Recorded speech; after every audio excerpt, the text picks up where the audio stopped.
और ये कन्हैया को रास नहीं आया। ध्यान देना कि कभी भी पूजा करो, भक्ति के साथ करो, श्रद्धा के साथ करो, लेकिन डर के मारे मत करो। ये ब्रिजवासी हमेशा डर के मारे करते थे कि हमने कहीं पूजा करनी छोड़ दी तो इंद्र भगवान वर्षा करना बंद कर देंगे।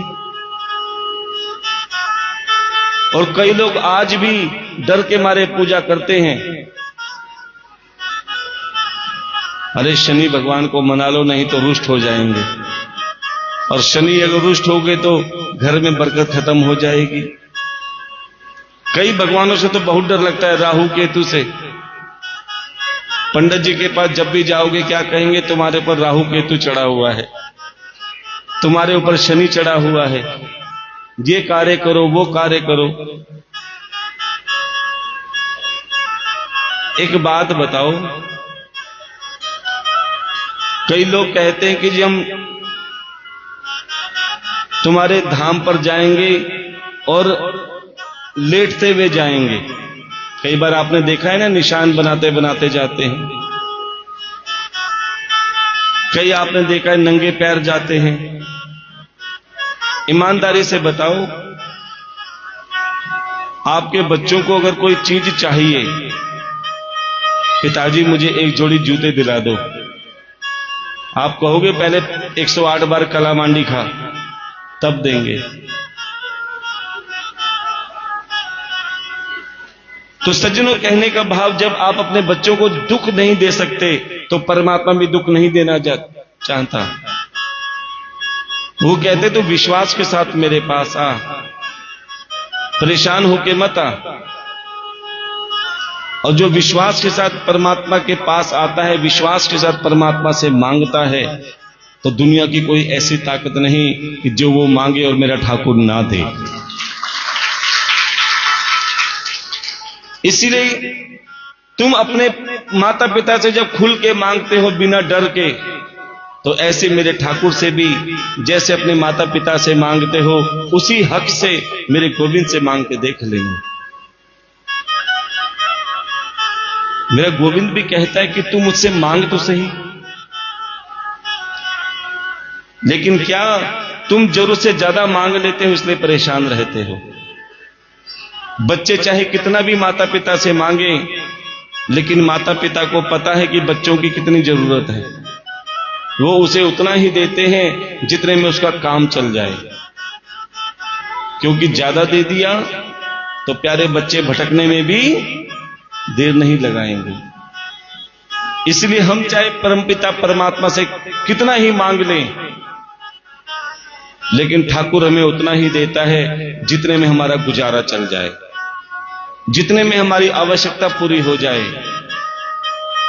क्योंकि जरूरत से ज्यादा दिया, क्योंकि अति हर चीज की बुरी है, चाहे धन की हो या भोजन की हो। भोजन भी अगर जरूरत से ज्यादा खा लिया तो वो भी विष बन जाता है, और धन भी अगर जरूरत से ज्यादा आ गया तो वो गलत जगह ले जाता है।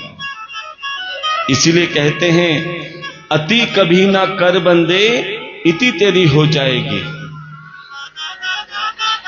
अति कभी ना कर बंदे, इति तेरी हो जाएगी, और बिन पंखों के पंछी जैसी गति तेरी हो जाएगी। इसलिए अति किसी चीज की मत करो, हमेशा सरल रहो। लेकिन आजकल इंसान अपने दुख से दुखी नहीं है, दूसरों के सुख से ज्यादा परेशान है, और विश्वास कम करता है, मूर्ति पूजा में ज्यादा विश्वास करता है। कि दो मित्र, एक माता रानी की मूर्ति की पूजा किया करता था और दूसरा लड्डू गोपाल जी की पूजा किया करता था। जो माता रानी की पूजा कर रहा था उसकी बल्ले बल्ले हो रही थी। बल्ले बल्ले समझते हो? दिन दुगनी रात चौगनी तरक्की हो रही थी। और जो लड्डू गोपाल जी की पूजा कर रहा था वो दिन प्रतिदिन और गरीब होता जा रहा था। अब उसका विश्वास टूट गया कि देखो ये मेरा मित्र माता रानी की मूर्ति की पूजा करता है, इसकी तो तरक्की हो रही है, और लड्डू गोपाल जी ठाकुर जी मेरी सुनते ही नहीं, मैं और गरीब होता जा रहा हूं। क्या किया? विश्वास टूट गया। और ये विश्वास किसी एक का नहीं, 80% व्यक्तियों का विश्वास टूट जाता है। जब हम अपने घर से कथा की ओर आते हैं ना, कई मंदिरों में हमने देखा कि मंदिरों में बड़ का या पीपल का पेड़ होता है और उसके नीचे कई टूटी फूटी मूर्तियां होती हैं और कई तो बिल्कुल साबुत होती हैं। और हम सच बताएं, हमारे घर में 17 लड्डू गोपाल जी हैं। हमारी माता जी 17 लड्डू गोपाल की सेवा करती हैं। कहां से आए ये लड्डू गोपाल जी? प्यारे, ये सब आपने ही दिए, जिसका विश्वास टूट गया कि जब तक सुनते हैं तो खूब पूजा की जाती है, और प्यारे जब थोड़ी सी कमी रह जाती है तो धर्म बदलने में भी देर नहीं लगाते, भगवान बदलने में भी देर नहीं लगाते। कोई मंदिर छोड़ आता है, कोई पेड़ के नीचे छोड़ आता है। अब उस व्यक्ति ने भी यही किया जो लड्डू गोपाल जी की पूजा कर रहा था और गरीब होता जा रहा था। जब उसका विश्वास टूटा, उसने लड्डू गोपाल जी की मूर्ति उठाई और अलमारी में बंद कर दी,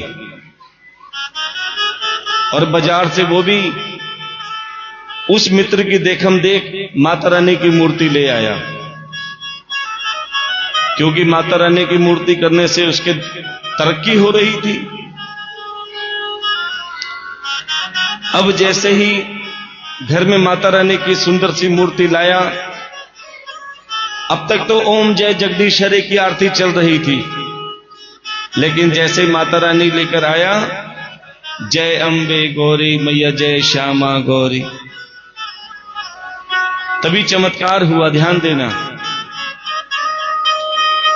कि जो माता रानी की पूजा कर रहा था धूप दीपक से, उसका धुआं, उसका खुशबू वाला धुआं अलमारी की तरफ जा रहा था।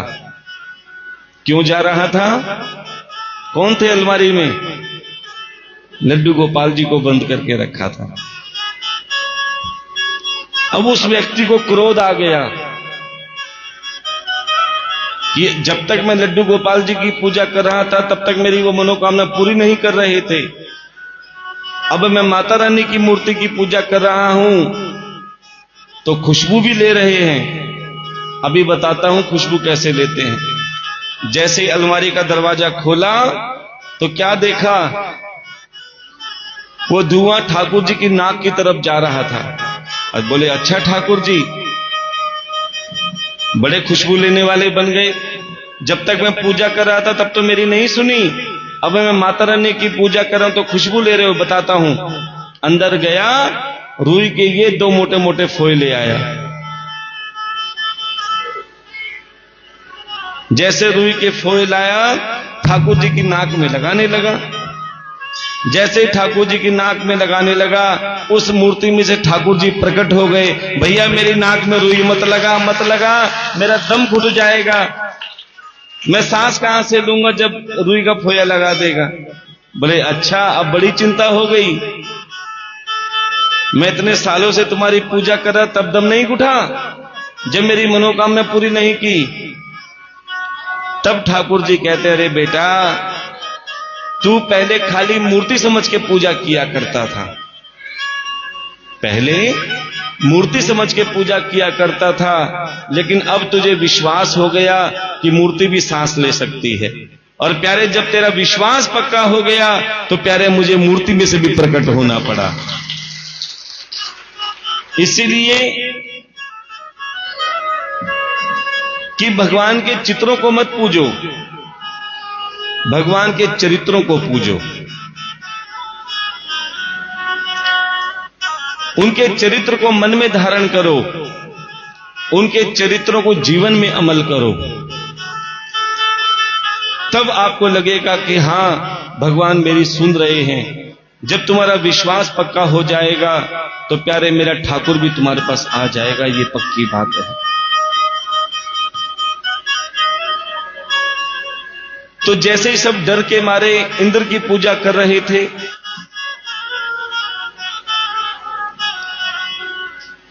अब यशोदा मैया भी पूजा की तैयारी कर रही हैं इंद्र को प्रसन्न करने के लिए।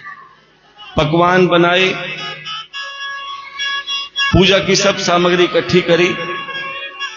छोटे से कन्हैया कहते, मैया ये काहे की पूजा चल रही है, काहे की पूजा कर रहे हो?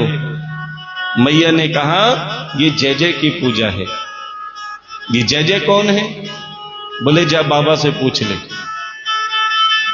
कन्हैया बाबा के पास गए, नंद बाबा के पास। बोले बाबा ये सब किसकी पूजा कर रहे हैं? बोले ये सब जय जय। अरे जय जय तो मैया ने भी कहा, पर ये जय जय कौन है? बोलिए जय जय इंद्र भगवान है। छोटे से कन्हैया कहते हैं, बाबा ये इंद्र कब से भगवान बन गए? बोले लाला ऐसे नहीं कहते, ये इंद्र समय समय पर वर्षा करते हैं गोवर्धन पर्वत में, जिसकी वजह से गोवर्धन पर्वत में अन्न उगता है, जिससे हम सबका परिवार चलता है। तो हुए ना हमारे भगवान? बोले बिल्कुल नहीं। बोले कैसे? बोले ये तो इंद्र का कार्य है वर्षा करना। जो उनकी पूजा करेगा उसके घर में वर्षा होगी, जो नहीं करेगा क्या उसके घर में वर्षा नहीं होगी? वर्षा तो सब जगह बराबर होती है। तुम उसकी पूजा करो जो तुम्हें साक्षात दर्शन देता है। क्या इंद्र ने कभी तुम्हें दर्शन दिए? बोले नहीं। और गोवर्धन पर्वत हमेशा साक्षात तुम्हें दिखाई देते हैं, प्रत्यक्ष दर्शन देते हैं। क्या इंद्र ने तुम्हें कभी अन्न दिया? बोले नहीं। गोवर्धन पर्वत हमें हमेशा अन्न देते हैं, अन्न के भंडार भरते हैं। अरे जो हमें प्रत्यक्ष दिखते हैं, जो हमें भंडार भरते हैं, उनकी सेवा करो। क्यों इंद्र की सेवा करते हो? उसको भगवान बना के बिठा रखा है। छोटे से कन्हैया की बात नंद बाबा को बहुत अच्छी लगी। नंद बाबा ने पूरे ब्रिज में ढिंढोरा पिटवा दिया, आज से इंद्र की पूजा त्याग कर सब गोवर्धन जी की पूजा करेंगे। अब सब के सब ब्रिजवासी नंद बाबा, यशोदा मैया, कन्हैया के साथ गोवर्धन पर्वत पे जा रहे हैं। जैसे आप सबने कल गोवर्धन जी का गिरिराज जी को टीका लगाया, तिलक लगाया, पूजन किया और गोवर्धन जी की परिक्रमा करी, बिल्कुल वैसे ही ब्रिजवासियों ने गोवर्धन जी को तिलक लगाया, भोग लगाया, परिक्रमा करी। आज ब्रिजवासियों के मन में इतनी शांति मिल रही थी कि आज तक तो हम डर के मारे पूजा कर रहे थे, कहीं इंद्र नाराज ना हो जाए, लेकिन आज लगा कि हमने सच्ची पूजा की है। क्योंकि आज जो साक्षात हमें गोवर्धन पर्वत दर्शन दे रहे हैं, जो स्वयं भोग स्वीकार कर रहे हैं, आज हम प्रेम से उनकी पूजा कर रहे हैं। प्यारे आप एक बार प्रेम से किसी की पूजा कर कर तो देखो। जैसे गोवर्धन पर्वत गिरिराज महाराज जी के रूप में दर्शन दिए, ऐसे मेरा गोविंद भी आपको दर्शन देगा। एक बार प्रेम से विश्वास के साथ पूजा कर कर तो देखो, सेवा कर कर तो देखो। जैसे ही सब गोवर्धन जी की परिक्रमा कर रहे थे और जोर से जयकार लगा रहे थे, बोलिए गोवर्धन महाराज की जय, बोलिए गिरिराज महाराज की जय। और प्यारे जैसे ही परिक्रमा करके लौट रहे थे, सबके चेहरे प्रसन्न थे, सब खुश थे, लेकिन एक जना बहुत नाराज था, एक जने को बहुत क्रोध आ रहा था। कौन? इंद्र। क्यों? क्योंकि जब तक उसकी बात मानी जा रही थी तो वो प्रसन्न था। कहते ना मेरी बात अभिमान, उसके अंदर अभिमान था। और ये संसार भी कैसा है, जब तक इसकी संसार की हां में हां मिलाओगे तुम बहुत अच्छे हो, और जरा सी तुमने अपने मन की करी तुमसे बुरा कोई नहीं। इसीलिए प्यारे कि कौन क्या कह रहा है, कौन क्या कर रहा है और कहां जा रहा है, ये सब छोड़ के आप प्रभु की भक्ति में लग जाओ। जितना संसार से ध्यान हटाओगे उतना मन प्रभु में लगेगा, और जितना मन संसार में लगाओगे प्यारे कितनी भी कोशिश कर लो तो तुम्हारा मन परमात्मा में नहीं लगेगा।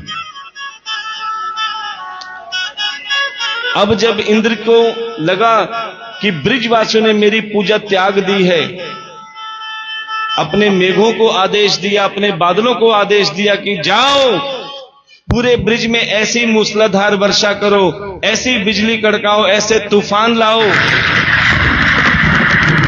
कि पूरे ब्रिज में कहीं पांव रखने को जगह ना मिले। प्यारे हुआ भी ऐसा ही, पूरे ब्रिज में ऐसे बादल गरजे, ऐसे तूफान आए, ऐसी बिजली कड़की, ऐसी वर्षा हुई, लबालब सब जगह पानी ही पानी भर गया, कहीं पांव रखने की जगह नहीं बची। अब सब के सब ब्रिजवासी कहते ये क्या हुआ, अच्छा भला हम इंद्र की पूजा करते थे तो सुखी थे, अच्छा भला इंद्र की पूजा करते थे तो सुखी थे, लेकिन जैसे हमने कन्हैया की बात मानी, ना घर के रहे ना घाट। देखो सच्चाई तो यही है कि जो जितनी ज्यादा मेरे ठाकुर की भक्ति करता है ना उतना ज्यादा दुखी रहता है। और आपने ऐसा भी देखा होगा, जो भगवान की बिल्कुल भक्ति नहीं करता, बिल्कुल सेवा पूजा पाठ नहीं करता, उसकी दिन दुगनी रात चौगुनी तरक्की हो रही है। ऐसा क्यों होता है कि प्यारे जैसा तुम भगवान से मांगोगे भगवान वही देगा। कोई धन दौलत मांगता है तो भगवान उसे धन दौलत देता है कि ले धन दौलत ले, तू इसी में मगन हो जा। उसे धन दौलत तो मिलती है लेकिन मेरा ठाकुर नहीं मिलता। क्यों? क्योंकि केवल वो धन गिनता रहता है, और ज्यादा धन आए तो इंसान क्या कहता है, बहन बड़ा ना भैया, सबसे वो पैसे को ही भगवान मानता है, फिर देने वाले को भूल जाता है, उसका मन छोटा सा हो जाता है। लेकिन जो कहता है प्रभु मुझे धन दौलत नहीं चाहिए, मुझे तो तेरा साथ चाहिए,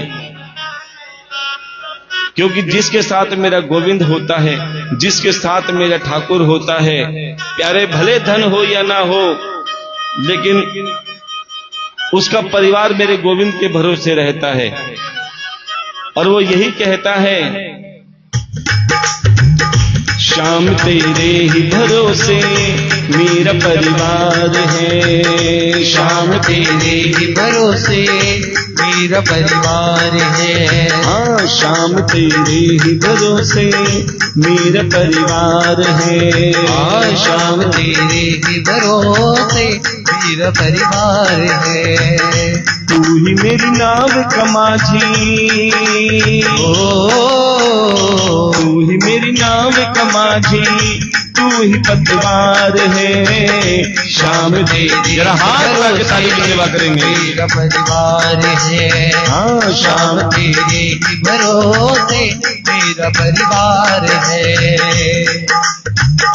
हो अगर अच्छा माझी नाव फिर पार होती, हो अगर अच्छा माझी नाव फिर पार होती, किसी की बीच भंवर में न फिर दरकार होती, किसी की बीच भंवर में फिर न दरकार होती।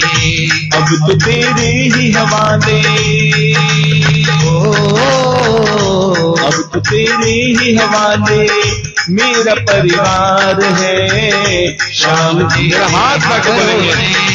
मेरा परिवार है। हाँ। श्याम तेरे ही भरोसे मेरा परिवार है। मैंने अब छोड़ी चिंता, तेरा जो साथ पाया। मैंने अब बोलो ना। छोड़ी चिंता, तेरा तो साथ पाया। मैंने अब छोड़ी चिंता, तेरा जो साथ पाया। मैंने अब छोड़ी चिंता, तेरा जो साथ पाया। तुझे जब भी पुकारा अपने ही पास पाया। तुझे जब भी पुकारा अपने ही पास पाया। मुझ पे एहसान तेरा, मुझ पे एहसान तेरा का न बेशुमार है। शाम तेरे ही भरोसे हाथ उठा के तालियों की सेवा करते हैं। श्याम तेरे ही भरोसे मेरा परिवार है। और मुझको अपनों से बढ़कर जय जय। सहारा तुमने दिया है। मुझको अपने बोलो ना। बढ़ गए सहारा तुमने दिया है। क्या मुझको अपनों से बढ़कर सहारा तुमने दिया है। मुझको अपनों से बढ़ गए सहारा तुमने दिया है। जिंदगी भर जीने का गुजारा तुमने दिया है। जिंदगी भर जीने का गुजारा तुमने दिया है। कहते भगत ये तेरा, कहते भगत ये तेरा बड़ा एहसान है। शाम तेरे भरोसे तेरा परिवार है। शाम तेरे ही भरोसे मेरा परिवार है। तू ही मेरी नाव कमाची, तू ही मेरी नाव कमाची, तू ही पतवार है। शाम तेरे ही भरोसे मेरा परिवार है। शाम तेरे ही भरोसे मेरा परिवार है। प्रेम से बोलना पड़ेगा जय जय श्री राधे। कि एक बार अपना परिवार मेरे ठाकुर के भरोसे छोड़कर देखना। अपने घर की गाड़ी मेरे ठाकुर के हाथ में सौंप कर देखना। इंसान दुखी क्यों है? क्योंकि अपने घर की गाड़ी खुद चलाने में लगा हुआ है। जब तक अपने घर की गाड़ी खुद चलाओगे हमेशा परेशान रहोगे। एक बार ठाकुर से कहकर देखना, ठाकुर ये मेरा परिवार, मेरे घर की गाड़ी, मेरे घर की गाड़ी का स्टीयरिंग तेरे हाथ में है। अब तू जान, तेरा काम जाने कैसे चलाएगा। जो एक बार प्रभु के हाथ में अपनी बागडोर सौंप देता है, विश्वास मानो तुमसे कहीं अच्छी मेरा ठाकुर गाड़ी चलाता है। अब जब ब्रिजवासियों के पांव रखने की जगह नहीं बची, सभी के सभी नंद बाबा के यहां गए, यशोदा मैया के यहां गए। बोले बाबा कहां है कन्हैया, जिसके चक्कर में ना हम घर के रहे ना घाट के रहे। इतने में कन्हैया भी आ गए। कन्हैया ने कहा ब्रिजवासियों क्या हुआ? बोले अच्छे भले हम इंद्र की पूजा करते थे, लेकिन जब से तुम्हारी बात मानी देखो हमारा हाल, ना सोने के लिए जमीन है, ना रहने के लिए छत है, किसके सहारे जाएं? तब कन्हैया कहने लगे सकृदेव प्रपन्नाय तवा स्मृति च याचते अभयम सर्वभूतेभ्यो ददात्मं तत्सतं मम। अर्थात जो सब कुछ छोड़कर मेरी शरण में आ जाता है, केवल मेरा बनकर आता है, केवल मेरे लिए आता है, फिर उसकी चिंता स्वयं मैं करता हूं। अब तक तुम इंद्र के भरोसे थे, इसलिए डर के मारे पूजा करते थे, लेकिन अब जो तुमने पूजा करी है प्यारे, वो प्रेम से की है, विश्वास के साथ की है। और जो प्रेम और विश्वास के साथ मुझे भजता है, मुझे अपना मानता है, फिर उसकी जिम्मेदारी मैं निभाता हूं, चिंता मत करो। तुमने किसकी पूजा करी? बोले हमने गोवर्धन जी की पूजा करी। तुमने किसको भोग लगाया? बोले हमने गिरिराज जी को भोग लगाया। तो कन्हैया कहते हैं वही गोवर्धन तुम्हारे इंद्र के प्रकोप से रक्षा करेगा, चलो मेरे साथ। अब आगे आगे कन्हैया और पीछे पीछे पूरा ब्रिज, बाल गोपाल, पशु पक्षी, जीव जंतु, गोप गोपियां, सब के सब कन्हैया के साथ गोवर्धन पर्वत पर चल पड़े। जैसे गोवर्धन पर्वत के पास पहुंचे, छोटे से कन्हैया ब्रिजवासियों से कहने लगे कि ब्रिजवासियों एक काम करो। बोले क्या? अपनी अपनी लाठियों के अनुसार इस गोवर्धन पर्वत को उठाने की कोशिश करो। इतना सुनते ही प्यारे सभी ब्रिजवासियों को क्रोध आ गया। अरे कन्हैया, और कुछ बचा था मजाक उड़ाने के लिए? तुम्हारे चक्कर में हमारा ये हाल, और अब तुम कहते हो इतने विशाल गोवर्धन पर्वत को हम अपनी लाठी से उठाएंगे? तब कन्हैया कहते हैं तुमने ठीक कहा कि अकेला आदमी कुछ नहीं कर सकता, लेकिन जिसमें सबका सहयोग हो, जिसमें सबकी कोशिश हो, प्यारे बड़े से बड़ा पहाड़ भी उठ जाएगा। ये तो गोवर्धन महाराज हैं, वो तुम्हें भी शिक्षा दे रहे हैं कि जो काम अकेले से नहीं होता प्यारे, वो एकता में हो जाता है। चाहे वो परिवार की एकता हो, चाहे समाज की एकता हो। ये भागवत कथा भी एक गोवर्धन पर्वत से कम नहीं है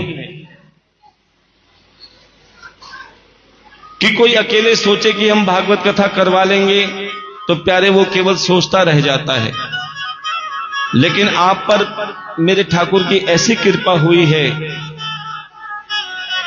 कि भागवत कथा साक्षात गोवर्धन पर्वत बनकर आई है, और कन्हैया आपको शिक्षा दे रहे हैं, चिंता मत करो। इस गोवर्धन पर्वत को भी आप सभी ने मिलकर उठाना है, अर्थात तन मन धन से सेवा करके अपना तन कथा में लाओ, अपना मन कथा में लगाओ, और जो ठाकुर जी ने तुम्हें सामर्थ्य अनुसार धन दिया है, प्यारे धन की लाठी से अर्थात धन की सेवा से इस गोवर्धन पर्वत को चाहे प्रसाद के रूप में, चाहे कन्यादान के रूप में, चाहे भंडारे के रूप में, अपनी नेक कमाई से धन से सेवा करके प्यारे आप अपने तन मन धन तीनों को पवित्र कर सकते हैं। ये भागवत कथा आप सभी के सहयोग से हो रही है। किसी को ये ना लगे कि कोई अकेला कथा करा रहा है, सबको लगना चाहिए कि जैसे ठाकुर सबके हैं, हम भी ठाकुर के हैं, क्योंकि गोविंद किसी अकेले के नहीं हैं। हम जानते हैं कि यहां पर ऐसी ऐसी महान आत्माएं बैठी हैं जो अकेले भागवत कथा भी करा सकती हैं और अकेले भंडारे भी करा सकती हैं।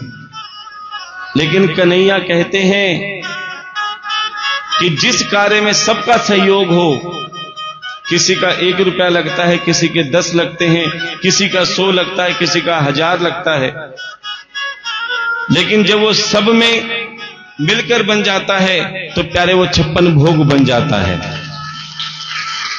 किसी के अंदर मैं नहीं आती कि मैं अकेला कथा करवा रहा हूं, मैया मैं अकेला भंडारा करवा रहा हूं। किसने 1 दिया है वो भी मेरे ठाकुर का ही बच्चा है, जिसने 1000 दिए हैं वो भी मेरे ठाकुर का बच्चा है, क्योंकि मेरे ठाकुर पर सब पर कृपा करते हैं। आपने देखा होगा कि कभी आप गुरुद्वारे गए हों तो 11 रुपए दोगे तो भी 1 दोना प्रसाद मिलेगा, 101 रुपए दोगे तो भी एक ही दोना प्रसाद मिलेगा। 11,000 रुपए दोगे तो भी एक दोना प्रसाद मिलेगा। प्यारे 11 लाख रुपए दोगे तो भी एक ही दोना प्रसाद मिलेगा। ये नहीं कि तुमने 11 लाख दिए तो तुम्हें पतीला भर के प्रसाद मिले। क्यों? क्योंकि वो जानते हैं कि तुमने अपनी नेक कमाई का जैसा तुमने सामर्थ्य था, चाहे 100 दिए, चाहे 1000 दिए, चाहे लाख दिए, तुम्हारे हिस्से का प्रसाद तुम्हें मिल गया, बाकी उनको मिलेगा जिनको जरूरत है। इसलिए हम आपसे भी यही चाहते हैं कि जैसा मेरे गोविंद ने आपको सामर्थ्य दिया है, जैसा आप चाहते हो कि हमारे घर में बरकत रहे, अपनी नेक कमाई से, क्योंकि देखो इन 7 दिनों में जो कथा श्रवण करता है वो जीते जी मुक्त हो जाता है, लेकिन 7 दिनों में जिसकी मृत्यु होती है प्यारे वो सीधा बैकुंठ जाता है। उसके लिए बैकुंठ के द्वार खुले हैं। लेकिन एक परंपरा है ना कि गांव में अगर किसी की मृत्यु होती है तो कड़ाई नहीं चढ़ाई जाती। इसलिए भागवत कथा में संपूर्ण हवन के बाद भंडारे के रूप में सूखा प्रसाद वितरण होगा, और इस प्रसाद में भी सबका सहयोग होना चाहिए। जैसे भंडारे में आप सब सहयोग करते हैं, क्योंकि जो भी प्रसाद बनता है वो आप सब में ही बंटता है। इसलिए आप प्रभु से यही कहें कि हे ठाकुर, हमें इस लायक बनाना कि भागवत कथा के संपूर्ण प्रसाद में हमारी भी हाजिरी लगे। इसलिए जिसको मेरे ठाकुर ने सामर्थ्य दिया है प्यारे, वो नगद राशि के रूप में, चाहे आपका जैसा सामर्थ्य है, किसी पे दबाव नहीं है, लेकिन अगर आपको लगता है कि ठाकुर ने हमें इस लायक बनाया है कि हम 100 रुपए के अधिकारी हैं तो 100, 500 के तो 500, 1000 के 1000 नहीं है तो कोई दिक्कत नहीं है। लेकिन सेवा कब करनी चाहिए? जब तुम्हारा मन माने, क्योंकि मन मारकर की गई सेवा बेकार होती है, कर्जा लेकर की गई सेवा भी बेकार व्यर्थ जाती है। इसलिए जो प्रेम से सेवा की जाती है प्यारे, वो 1 रुपया भी प्यारे वो मेरा ठाकुर लाख में बना देता है। इसलिए जो भी भागवत कथा के संपूर्ण प्रसाद में अपनी सेवा प्रदान करना चाहे वो लता दीदी को अपनी सेवा अवश्य लिखवाएं, क्योंकि बेशक भंडारा ना हो लेकिन प्रसाद तो बटेगा, और उसी प्रसाद में आप सभी ने सहयोग करके इस भागवत कथा रूपी गोवर्धन पर्वत को संपन्न करना है।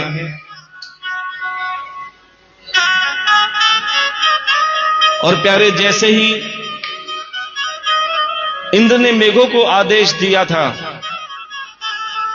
और सभी ब्रिजवासी जब कन्हैया के पास गए और कन्हैया ने कहा आप लाठी से कोशिश तो करो, जैसे ब्रिजवासी अपनी लाठी लगाने लगे, उठाने लगे, तो कन्हैया कहते तुम बन तो बनाओ, व्यवस्था में अपने आप कर दूंगा। कि कोई कहता हमारे पास धन की व्यवस्था नहीं है। अभी प्यारे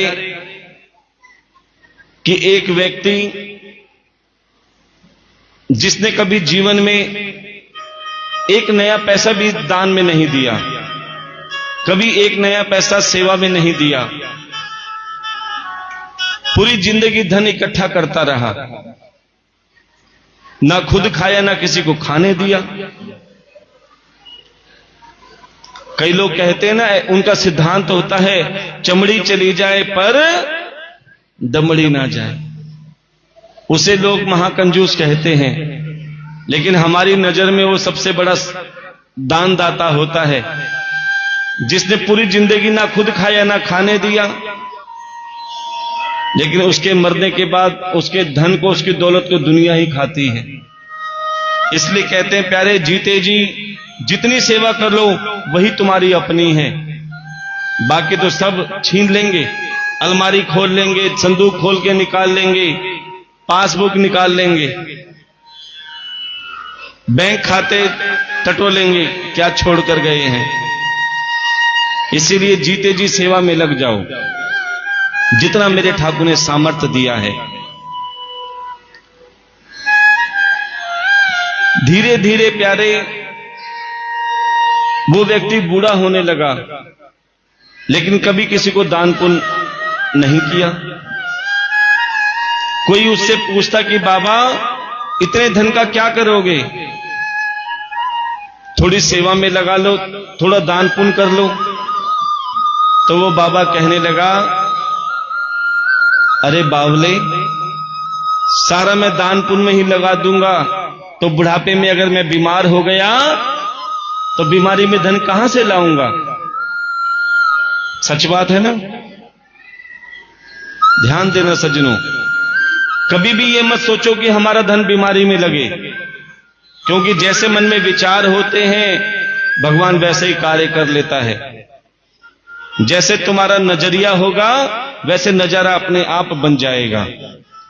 कभी भी मत सोचना कि हमारा धन हारी बीमारी में लगे, यही कहना कि हे ठाकुर हमारा धन केवल आपकी सेवा में लगे। कहते हैं ना, प्रभु धन इतना दीजिए जामे कटुम समाए, मैं भी भूखा ना रहूं मेरे साथ न भूखा जाए। कि प्रभु इतना धन देना कि मेरा घर परिवार भी चलता रहे और मेरे हाथों से सेवा भी होती रहे, मेरे हाथों से दान भी निकलता रहे, और मेरे घर में कोई साधु संत महात्मा आए वो भी खाली ना जाए। लेकिन उस बूढ़े बाबा ने कभी किसी को दान नहीं दिया, तो क्या हुआ, जैसा उसने सोचा था वैसा ही हो गया। उस बूढ़े बाबा को ऐसी बीमारी लगी, ऐसी बीमारी लगी, 1 रुपया मंदिर में नहीं देते थे, अब हजारों रुपए डॉक्टर पे देने चालू कर दिए। कभी किसी अस्पताल में, कभी किसी अस्पताल में, लेकिन उनकी बीमारी ठीक नहीं हुई। अब तो उस बूढ़े बाबा को ऐसा लगने लगा जैसे सांप डसते हैं ना, जब वो दर्द उठता है, जैसे ततैया डंक मारते हैं वो दर्द उठता है, जैसे बिच्छू डसते हैं वो दर्द उठने लगा बूढ़े बाबा को। तड़पने लगा कि कोई तो हो जो मुझे बचा ले, चाहे मेरी सारी धन दौलत ले ले। एक भागवत प्रेमी उस बूढ़े बाबा के पास गया, बोले बाबा एक काम करो, अपोलो अस्पताल में एक डॉक्टर आया है, बहुत समझदार है, महंगा जरूर है लेकिन आपका इलाज कर देगा, एक बार चले जाओ। प्यारे बूढ़ा बाबा उस अपोलो वाले अस्पताल में गया और डॉक्टर से कहने लगा, डॉक्टर साहब मेरी सारी धन दौलत ले लो लेकिन मेरा जीवन बचा लो। देखो आज तक किसी मंदिर में से 1 रुपए की सेवा नहीं करी, कभी किसी गरीब बेटी का कन्यादान नहीं किया, कभी भूखे को अन्न नहीं खिलाया, कभी प्यासे को जल नहीं पिलाया, लेकिन आज जब जान पे आफत आई तो धन दौलत देने को भी तैयार हो गया बूढ़ा बाबा। डॉक्टर साहब ने कहा कि बाबा लगता है तुम्हारे दिल में प्रॉब्लम है, टेस्ट करना पड़ेगा, अगर टेस्ट में कुछ गलत हुआ तो हो सकता है ऑपरेशन भी करना पड़े, लेकिन ऑपरेशन का खर्चा 20 लाख रुपए होगा। कितना? 20 लाख रुपए। बूढ़े बाबा ने कहा कोई बात नहीं, मैं 20 लाख रुपए देने को तैयार हूं, लेकिन मेरा जीवन बचा लो। डॉक्टर साहब ने उस बूढ़े बाबा का 4 घंटे ऑपरेशन किया। कितने घंटे? 4 घंटे। 4 घंटे ऑपरेशन करने के बाद में डॉक्टर साहब बूढ़े बाबा से कहते हैं, बाबा अब तुम्हारा ऑपरेशन सफल हो गया है, तुम बिल्कुल ठीक हो जाओगे, अब चिंता मत करो। बाबा बड़ा खुश हुआ। तभी डॉक्टर साहब ने 20 लाख का बिल बाबा के हाथ में दे दिया। अब बूढ़ा बाबा 20 लाख का बिल देखकर जोर जोर से रोने लगा। अरे बाबा क्यों रो रहे हो? तुम ये 20 लाख रुपए का बिल देख के रो रहे हो? आप रो मत, तबीयत खराब हो जाएगी। एक काम करो, नहीं है तो थोड़े थोड़े करके दे देना, लेकिन रो मत। बूढ़ा बाबा कहने लगा, डॉक्टर साहब मैं ये बिल देख के नहीं रो रहा। अरे ये चाहे बिल 20 लाख के बजाय 40 का 50 लाख का भी होता तो मैं दे देता। तो फिर क्यों रो रहे हो? बोले मैं रो इसलिए रहा हूं कि तुमने मेरे दिल को 4 घंटे संभाला। कितने घंटे का ऑपरेशन था? तुमने मेरे दिल को केवल 4 घंटे संभाला और 20 लाख का बिल बना दिया। लेकिन मेरे ठाकुर ने मेरे पूरे शरीर को 80 साल तक संभाल के रखा, मैंने आज तक उसके लिए कुछ नहीं किया। कि तुमने मेरे दिल को 4 घंटे संभाला और 20 लाख का बिल बना दिया, और मेरे ठाकुर ने 80 साल तक पूरे शरीर को संभाल के रखा, मैंने उसके लिए कुछ नहीं किया। अरे मैं इसके लिए थोड़ा बहुत कर लेता तो आज ना मेरा शरीर कटता, ना आज लाखों का खर्चा आता। इसलिए प्यारे संत महात्मा की वाणी पे विश्वास करो। तो जब तुम्हारे शरीर में शक्ति है तो खूब तन से सेवा करो, और भगवान ने तुम्हें सामर्थ्य अनुसार धन दिया है तो धन में सेवा लगाकर उसका भी सदुपयोग करो। क्योंकि जिसका धन सेवा में नहीं लगता प्यारे, उसका धन हारी बीमारी में लगना चालू हो जाता है। जिसका धन दान पुण्य में नहीं लगता प्यारे, उसके बच्चे भटक जाते हैं, वो धन गलत जगह पे खर्च करते हैं। इसीलिए अगर अपने धन का सही रास्ता बनाना चाहते हो, अपने धन का सदुपयोग करना चाहते हो, तो प्यारे उस धन का हमेशा सदुपयोग करो। चाहे किसी गरीब परिवार की बेटी के कन्यादान में, चाहे भूखे को भोजन कराने में, प्यासे को जल पिलाने में, या कहीं अगर भंडारे या प्रसाद की व्यवस्था हो, तो विश्वास मानना आपकी दी हुई सेवा से अगर किसी भूखे को अन्न मिलता है, किसी भूखे को भोजन मिलता है, तो जब वो प्रसन्न होता है तो वो प्रसन्न नहीं, मेरा ठाकुर प्रसन्न हो जाता है। क्योंकि सेवा का बहुत बड़ा महत्व है, ये मेरे ठाकुर समझा रहे हैं। इसलिए परसों श्रीमद् भागवत कथा का संपूर्ण हवन होगा, और उसके बाद प्रसाद की व्यवस्था रखी जाएगी, और सभी भक्तजन जैसा जिसका सामर्थ्य है, किसी पे दबाव नहीं है, ध्यान देना, लेकिन जो भी आप सेवा करोगे वो प्रसाद आप सब में ही बटेगा। जिसका जैसा भाव हो वो नगद राशि के रूप में, क्योंकि प्रसाद एक ही जगह से आएगा, जिसका जैसा भाव बने, जिसका जैसा सामर्थ्य हो, नगद राशि के रूप में लता दीदी को अपनी सेवा अवश्य लिखवाएं, और प्यारे प्रसाद में अपनी हाजिरी लगाकर इस गोवर्धन रूपी भागवत कथा को संपन्न बनाएं। लेकिन जो भी काम करें सरल भाव से करें, कभी अभिमान ना करें कि हमने इतना दान दिया, इतनी सेवा करी। कामदेव, जिसको अभिमान था कि मैंने सभी देवी देवताओं को काम से जीत दिया है, और उसी कामदेव ने नारद जैसे संत का अपमान कर दिया। नारद जी हाथ में वीणा लेकर श्री हरि का गुणगान करते जा रहे थे। तभी पीछे से कामदेव ने अपमानजनक शब्दों में नारद जी से कहा, अरे ओ तुमरी वाले, जरा मेरी बात सुन। देखो, अपमान सहने के बाद में भी नारद जी मुस्कुरा रहे हैं। हम आपसे कहते हैं, जो शांत है वही संत है। अपमान सहने के बाद में भी कामदेव को नारद जी कहते हैं, आपने मुझे क्यों याद किया? कामदेव कहने लगे, नारद, क्या कोई ऐसा देवता बचा है जो मुझसे युद्ध कर सके? तब नारद जी ने कहा, हां, एक देवता है जो तुमसे युद्ध कर सकता है। कौन? कन्हैया। कहां रहते हैं? बोले, वृंदावन। अब कामदेव ने अभिमान के कारण ये पूछना भूल गए कि कन्हैया दिखते कैसे हैं, कहां रहते हैं। अब प्यारे, जैसे ही कामदेव वृंदावन पहुंचे,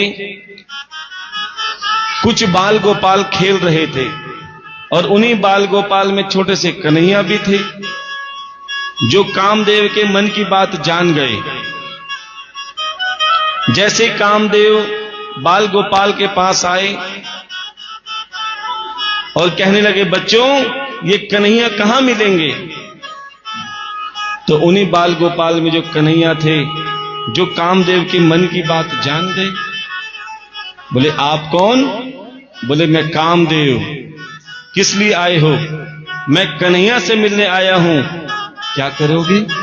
बोले, मुझे कन्हैया से युद्ध करना है, बताओ कहां है कन्हैया। छोटे से कन्हैया कहने लगे, क्या तुम मुझसे युद्ध करोगे? क्योंकि मैं ही कन्हैया हूं। उस छोटे से बालक को देखकर कामदेव को क्रोध आ गया कि नारद ने मुझे कहां भेज दिया। मैंने तो सोचा कोई शूरवीर होगा, कोई राजा महाराजा होगा, क्या मैं इस बालक से युद्ध करूंगा? जैसे नारद जी का नाम सुना, कन्हैया कहने लगे, अरे अरे, तुम्हें किसने भेजा? नारद जी ने। वो तो परम संत हैं, सिद्ध महात्मा हैं, और मैं संत महात्माओं की बात झूठी नहीं होने देता। अगर उन्होंने कहा है कि मैं तुमसे युद्ध करूंगा, तो मैं तुमसे युद्ध करने को तैयार हूं। अब कन्हैया कामदेव को यमुना तट पर ले गए और योग माया से कहा कि योग माया, ऐसी सारी अवस्था पैदा कर दो जिससे काम जागृत हो जाए। देखो, अब हम चल रहे हैं महाराष्ट्र की ओर। ये आना जाना थोड़ा बंद कर दो और बच्चों को बिठा दो, क्योंकि भागवत कथा में महारास पंचा अध्याय, जो प्रेम से महाराज का वर्णन श्रवण करता है, विश्वास मानो उसे ठाकुर जी के दर्शन अवश्य होते हैं किसी न किसी रूप में। इसलिए बड़े प्यार से, बड़े भाव से सभी महाराष्ट्र में प्रवेश करेंगे। लेकिन महाराष्ट्र में किसने प्रवेश किया? गोपियों ने, क्योंकि उसमें केवल गोपियों का ही प्रवेश था। अब ये देख लेते हैं कि आपके अंदर गोपी का भाव है कि नहीं। अभी टेस्ट ले लेते हैं। जैसे ही 2 बजते हैं, किस किस के मन में हलचल हो जाती है कि जल्दी जल्दी काम करो, फटाफट हमें कथा में जाना है। ये पड़ोसी को देख के हाथ मत खड़े करो। अगर आपके मन में ये हलचल, बेचैनी हो जाती है कि जल्दी जल्दी काम करो, हमें कथा में जाना है, तो समझ लेना आप मेरे ठाकुर की प्रिय गोपी हो। आपका भी गोपियों की लिस्ट में नाम है। क्योंकि जिसके अंदर ठाकुर से मिलने की तड़प होती है, जिसके अंदर भागवत कथा में कथा सुनने की तड़प होती है, प्यारे, वही महाराष्ट्र में जाने का अधिकारी है। बैठते तो सभी हैं, आते सभी हैं, जाते सभी हैं। और एक सच्चाई बताएं, आपने कभी माखन बिलोया होगा? जब आप रई घुमाते हो ना, जो छाछ होती है वो निकल जाती है। जो छाछ होती है वो निकल जाती है और जो माखन होता है वो चिपका रहता है। भागवत कथा में भी आपने देखा होगा, कई लोग थोड़ा बैठते हैं और निकलना चालू हो जाते हैं, वो क्या होती है? छाछ। प्रेम से बोलना पड़ेगा, जोर से बोलना पड़ेगा कि जिसका मन कथा में नहीं लगता वो कभी आते हैं कभी जाते हैं।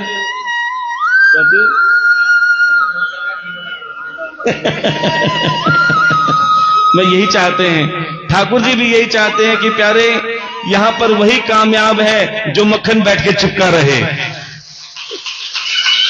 क्योंकि छाछ बनोगे तो अलग हो जाओगे। ठाकुर को क्या प्रिय है? मक्खन, और मक्खन वही जो चिपका रहे। इसीलिए प्यारे ये महारास, जिस महारास में आप प्रवेश करने जा रहे हो, सबसे पहले उससे महारास का अर्थ बता देते हैं कि असल में महारास क्या है।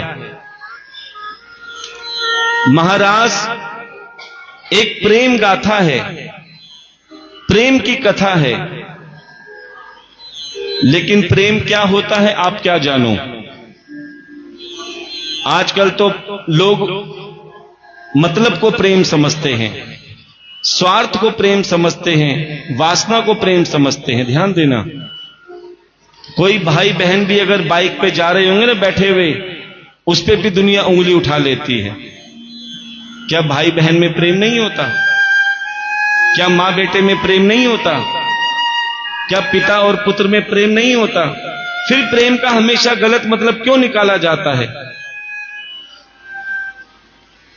प्यारे ये महारास प्रेम की विरह गाथा है। विरह का मतलब जिससे तुम बहुत प्रेम करते हो और वो जब छोड़ के चला जाए तो दिल पर क्या बीतती है, ये महारास में दिखाया गया है। एक माता पिता का इकलौता बेटा, जिसे हम उंगली पकड़ के चलना सिखाते हैं, पालते हैं, पोसते हैं, बड़ा करते हैं, कर्जा लेकर उसका शादी विवाह भी कर देते हैं, और जब वही इकलौता बेटा परिवार छोड़कर अपने माता पिता को छोड़कर चला जाता है तो उस बूढ़े माता पिता से पूछो दिल पर क्या बीतती है। बेटा बैठ जा।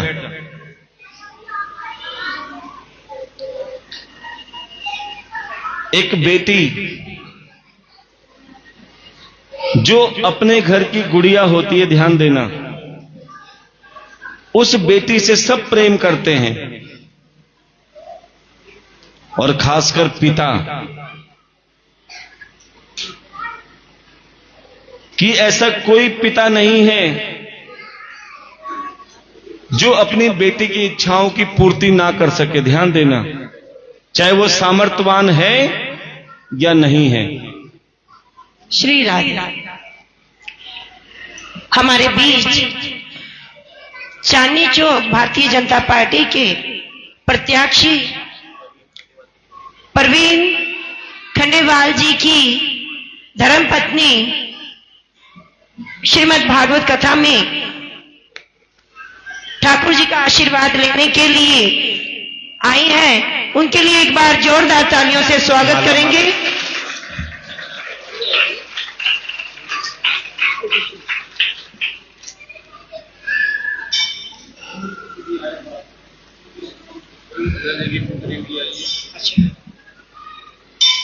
श्री प्रवीण खंडेवाल जी की सुपुत्री जी भी श्रीमद् भागवत कथा में व्यास पीठ पर जाकर आशीर्वाद ग्रहण करेंगी।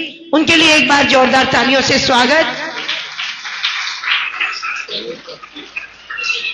और श्री सोनू सतबीर जी भी मंच पे आके महाराज जी से आशीर्वाद ग्रहण कर रहे हैं। उनके लिए भी एक बार जोरदार तालियों से स्वागत करेंगे।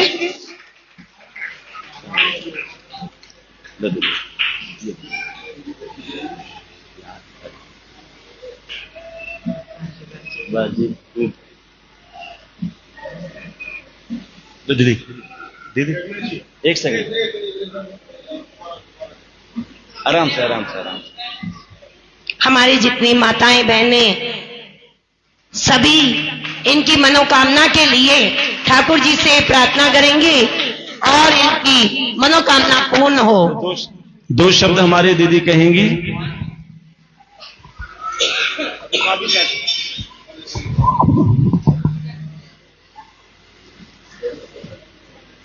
ये उनकी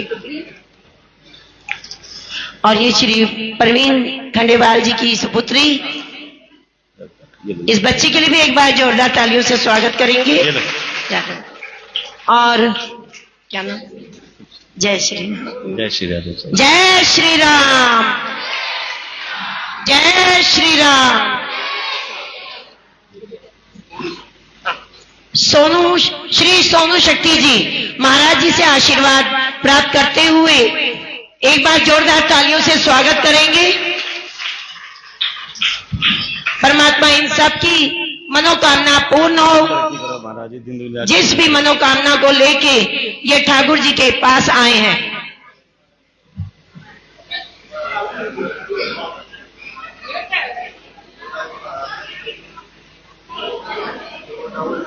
उनका क्या नाम है? राधे राधे जी। राधे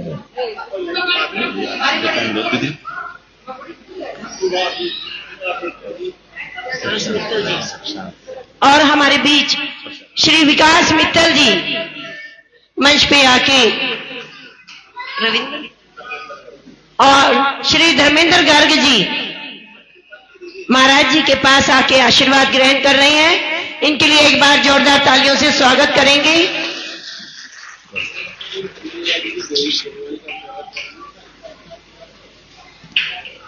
नो महाराज जी। महाराज जी, श्री प्रवीण खंडेवाल जी की धर्मपत्नी का स्वागत आपके गांव की क्या नाम है? धर्मवती जी उनका स्वागत कर रही हैं। आज एक बार जोरदार तालियों से स्वागत करेंगे।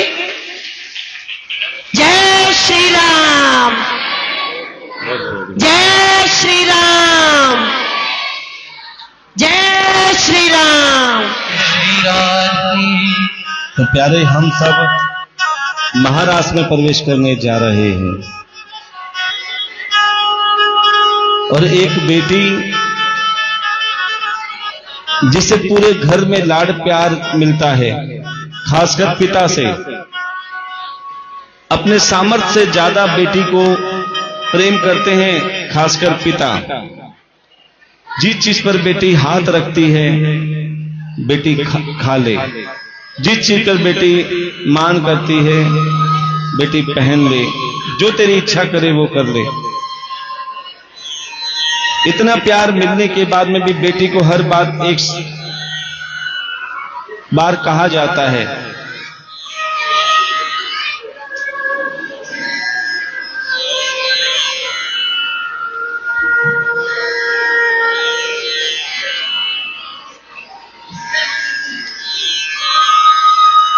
कि हर बार बेटी को सब कुछ मिलने के बाद में भी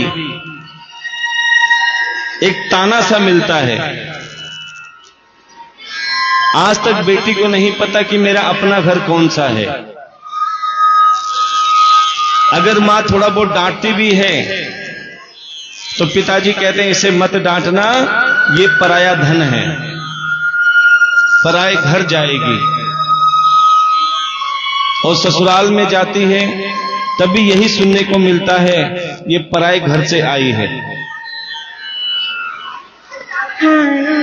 उसका अपना घर कौन सा है ये नहीं पता। अब प्यारे, उस बेटी को बड़े लाड प्यार से पालते हैं, पोसते हैं, बड़ा करते हैं। उसकी शादी की जाती है और शादी भी बड़े धूमधाम से अपने सामर्थ्य से ज्यादा पिता करते हैं। सब बाराती आते हैं, खाते हैं, चले जाते हैं। लेकिन एक समय ऐसा आता है जिसमें सभी की आंखों में आंसू आ जाते हैं, और वो समय कौन सा होता है? विदाई का। उस समय वो बेटी सभी से गले मिलती है, भाई से, पिता से, रिश्तेदारों से। लेकिन जैसे ही मां से गले मिलने जाती है, शिकायत भरी नजरों से देखती है कि मां तूने मेरे साथ अच्छा नहीं किया। माँ कहती है, बेटी क्या अच्छा नहीं किया? बोले, तूने मेरे साथ हमेशा भेदभाव किया है। कैसे? बोले, जिस कोख में मैंने जन्म लिया, अरे उसी कोख में भाई ने भी तो जन्म लिया था। तूने भाई को तो रख लिया और मुझे विदा कर दिया। तेरे 7 बेटे हो जाए तो उनको जुदा नहीं करती, लेकिन तेरी एक भी बेटी हो जाए तो अपने कलेजे के टुकड़े को फट दे के दूसरों को दे देती है। क्या कहती है बेटी? ध्यान देकर सुनना, क्या शिकवा गिला करती है अपनी माँ से। मुझे माँ से गिला मिला यही सिला, मुझे माँ से गिला मिला यही सिला। बेटिया क्यों पराई है, बेटिया क्यों पराई है मेरी माँ, बेटिया क्यों पराई है।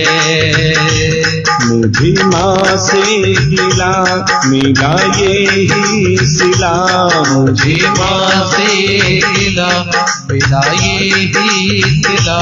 बेटिया क्यों पराई है, बेटिया क्यों पराई है मेरी माँ, बेटिया क्यों पराई है। और बेटी कहती कि माँ, जिस आंगन में मैं खेली कूदी बड़ी हुई, अब तक तो सब कुछ मेरा अपना था, लेकिन जैसे ही शादी के बाद पग फेरे के लिए आती हूँ, सब कुछ अपना सा होते हुए भी पराया सा लगने लग जाता है।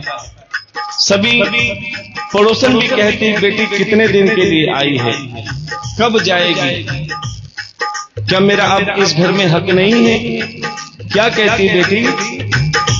खेली कूदी मैं जिस आंगन में, अब तो वो भी पराया सा लागे, अब तो वो भी पराया सा लागे। ऐसा दस्तूर क्यों है माँ, जोर किसका चला इसके आगे, जोर किसका चला इसके आगे। एक को घर दिया, एक को वर दिया, एक को घर दिया, एक को वर दिया। तेरी कैसी खुदाई है, बेटिया क्यों पराई है मेरी माँ, बेटिया क्यों पराई है। और पिताजी दिलो जान से अपनी बेटी से प्रेम करते हैं, और बेटी भी अपना प्रेम मुख से बयान नहीं कर पाती। आपने देखा होगा, जब पिता काम से रात को थके हारे घर आते हैं, बेटा जागा हुआ भी सो जाएगा, कहीं पानी ना पिलाना पड़ जाए, और बेटी सोई हुई भी जाग जाती है, गिलास लेके आएगी, पिताजी पानी लो, खाना बना दूं। और बेटा कब आता है? जब उसे जरूरत होती है तब आएगा, पिताजी 2000 दे दो, 5000 दे दो। बेटी जब तक रहती तब तक भी ख्याल रखती है, और दूर ससुराल जाती है तो भी माँ को फोन करके बोलती, माँ तू ठीक तो है, मैं आ जाती हूँ अगर दिक्कत है। प्यारे बेटा पास रहकर भी दूर है, और बेटी दूर रहकर भी पास में है। कि जब पिता काम से घर आता है तो धर्म पत्नी पूछती है कि पैसे कितने लाए हो, बेटा पूछता है चीज क्या लाए हो, लेकिन बेटी ना उसे पैसे चाहिए ना कोई चीज चाहिए, वो तो केवल अपने पिता का इंतजार करती है। और क्या कहती है? 7 समुंदर पार से, गुड़ियों के बाजार से, 7 समुंदर पार से, गुड़ियों के बाजार से, से, 7 समुंदर पार से, गुड़ियों के बाजार से, 7 समंदर पार से, गुड़ियों के बाजार से, अच्छी सी गुड़िया लाना, अच्छी सी गुड़िया लाना, गुड़िया चाहे ना लाना, गुड़िया चाहे ना लाना, मेरे पापा जल्दी आ जाना, मेरे पापा जल्दी आ जाना, मेरे पापा जल्दी आ जाना। मेरे पापा जल्दी आ जाना। और वही बेटी अपना पिता का प्रेम कैसे बयां करती है? मांगा मैंने जो भी बाबुल से, दिया हंस के मुझे बाबुल ने, वो दिया हंस के मुझे बाबुल ने, प्यार कितना किया है मुझको, क्या बयां मैं करूं अपने मुख से, क्या बयां मैं करूं अपने मुख से। बेटी दिल से दुआ, खुश रहना सदा, तेरी दिल से दुआ, खुश रहना सदा। कैसी प्रीत निभाई है, बेटिया क्यों पर आई है मेरी माँ, बेटिया क्यों पर आई है। अब प्यारे वो समय आ गया जिस समय बेटी को पता लग गया असल में बेटियां पराई होती हैं, क्योंकि ये बेटी सबको छोड़ के जा रही है, सबसे गले मिल रही है। लेकिन जैसे माँ से गले मिलने आई, माँ की आंखों में भी आंसू, बेटी की आंखों में भी आंसू। क्या कहती है बेटी? अब तो जाना पड़ेगा मुझको, बिछोड़ा सहना पड़ेगा सबसे, बिछोड़ा सहना पड़ेगा सबसे। गलतियां माफ कर देना मेरी, दूर रहना पड़ेगा सबसे, वो दूर रहना पड़ेगा सबसे। अच्छा चलती हूँ माँ अब गले से लगा, अच्छा चलती हूँ माँ अब गले से लगा। बेटियां तो पराई है, बेटियां तो पराई है मेरी माँ, बेटियां तो पराई है। और प्यारे कि वो बेटी जो घर आंगन में खेली कूदी बड़ी हुई, जो पिता अपनी बेटी को बार बार कहते थे कि तू मेरे घर की गुड़िया है, तू मेरे आंगन की गुड़िया है। और प्यारे जब वही गुड़िया जा रही है तो जो रो रही थे, चाहे वो माँ हो, पिता हो, भाई हो, सबको समझा रही है। और क्या कहती है? मैं गुड़िया रानी तेरे आंगन की, मैं गुड़िया रानी तेरे आंगन की, जाऊंगी बैठ के डोली, जाऊंगी बैठ के डोली, जाऊंगी बैठ के डोली साजन की। मैं गुड़िया रानी तेरे आंगन की, मैं गुड़िया रानी। और प्यारे भाई जो अपनी बहन से नजरें चुरा चुरा के काम कर रहा है, कहीं सामने आ जाए तो आंखों के आंसू कैसे रोक पाऊंगा। तभी बहन ने भाई को देखा और भाई को बुलाया कि भाई क्या वो दिन भूल गया जो तुम से लड़ता था, झगड़ता था और प्रेम भी तू सबसे ज्यादा करता था? क्या तूने मुझसे वादा नहीं किया? क्या कहने लगी बहन?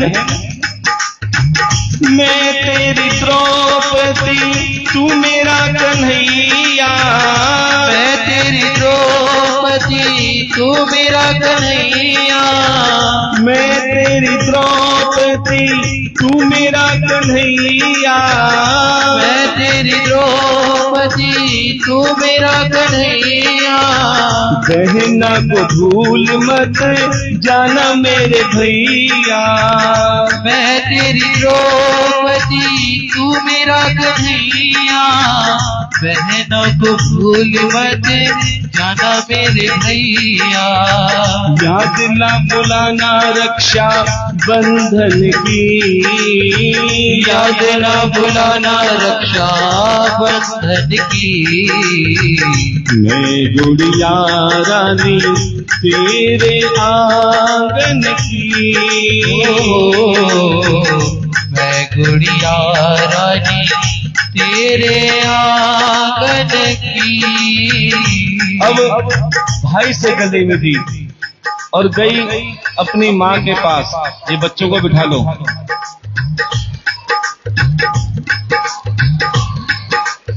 कि अपनी माँ को समझा रही है, क्या कहती है? ए मेरी माँ तू क्यों रोती है, ए मेरी माँ तू क्यों रोती है, ए मेरी माँ तू क्यों रोती है, ए मेरी माँ तू क्यों रोती है। बेटी पराया धन होती है, ए मेरी माँ तू क्यों रोती है, बेटी पराया धन होती है। राजा की हो चाहे मेरे धन की, राजा की हो चाहे तेरे धन की। मैं गुड़िया रानी तेरे आंगन की, मैं गुड़िया रानी तेरे आंगन की। और प्यारे यही महाराज में दिखाया है कि जब कन्हैया गोपियों को रास रचने के लिए शरद पूर्णिमा की रात्रि को मधुर बांसुरी बजाई और अपने पास बुलाया। देखो ये आज बहुत ही सुंदर हमारे ठाकुर जी का विवाह उत्सव मनने जा रहा है। और जीवन में 3 दान अवश्य करने चाहिए, एक गौदान, एक भागवत कथा दान और एक कन्यादान।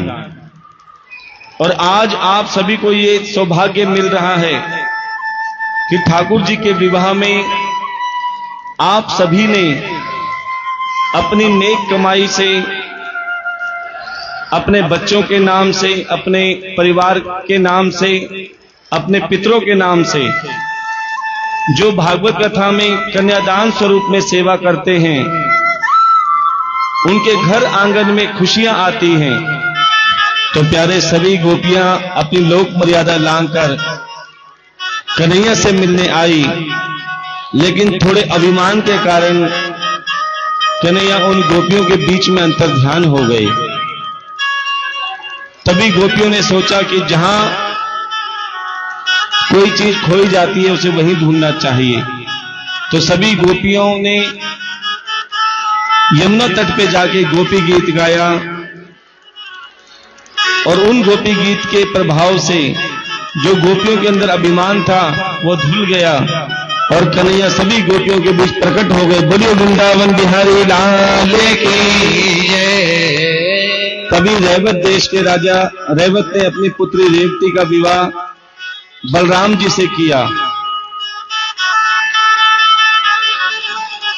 और इधर कन्हैया ने शंखचूड़ मुष्टिक आदि पहलवानों का वध किया और इधर ही महाराज कंस का वध किया।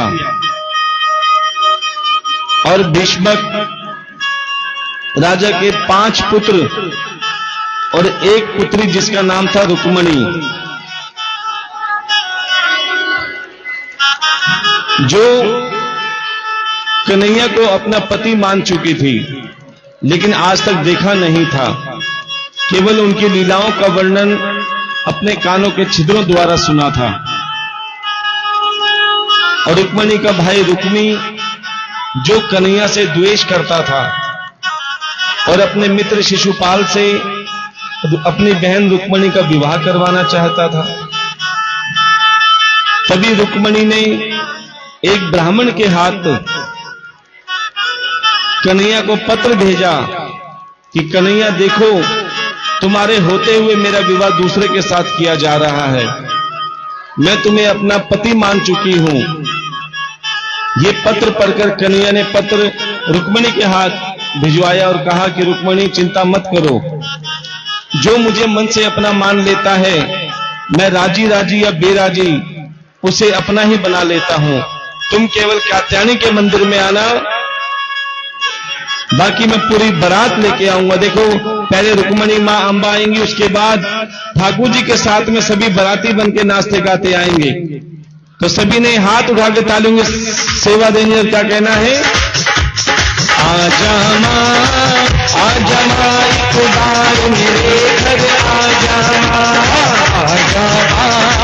आजा मां एक बार मेरे घर आजा मां, आजा मां एक बार मेरे घर आजा मां, आजा मां एक बार मेरे घर आजा मां। भैया जी देखो आई है सरसों श्रृंगार, भैया जी देखो आई है सरसों श्रृंगार, भैया जी देखो आई है सरसों श्रृंगार, भैया जी देखो आई है सरसों श्रृंगार। पूजा की थाली हाथ पूजा की थाली गले लो लगा हाथ, भैया जी देखो आई है सरसों श्रृंगार, भैया जी देखो आई है सरसों श्रृंगार। तेरे भगता रहे निहार हमारी गौ मैया जी, हाथ हमारी गौ मैया जी, भगता रहे निहार हमारी गौ मैया जी, तेरे भगता रहे निहार हमारी गौ मैया जी। आज मेरे शाम की शादी है, आज मेरे शाम की शादी है, ओ शाम की शादी है मेरे रंग, शाम की शादी है, शाम की शादी है मेरे आज मेरे शाम की शादी है, आज मेरे शाम की शादी है। धूम चोरी मर्दी चोरी आगे धूम चोरी की चोरी, खुशी के नाचे है मना मिला सजनी को साजन, खुशी के नाचे है मिला सजनी को साजन। आज मुझे लगता है ये जमान की शादी है, आज मेरी शाम की शादी है, आज मेरे शाम की शादी है, ओ शाम की शादी है मेरे घर, शाम की शादी है, शाम की शादी है जिस काम के लिए कन्हैया आए हैं जरा रास्ता छोड़ दीजिए, थोड़ा रास्ता छोड़ दीजिए, देख रहे हैं बीच में से रास्ता छोड़ दीजिए। कन्हैया आए, रुक्मणी जी का हाथ पकड़ा और भगा कर ले गए, भगा कर ले गए। अब ठाकुर जी वापस में ले आओ, तो सभी ने क्या कहना है, भूला बने हैं नंद लाला के जोड़ी का जवाब नहीं, हाँ भूला बने हैं नंद लाला के जोड़ी का जवाब नहीं, हाँ भूला बने हैं नंद लाला के जोड़ी का जवाब नहीं, भूला बने हैं नंद लाला के जोड़ी का जवाब नहीं, जो जोड़ी का जवाब नहीं, जो जोड़ी का जवाब नहीं, जोड़ी का जवाब नहीं, जोड़ी का जवाब नहीं, हाँ भूला बने हैं नंद लाला के जोड़ी का जवाब नहीं, हाँ भूला बने हैं नंद लाला के जोड़ी का जवाब नहीं।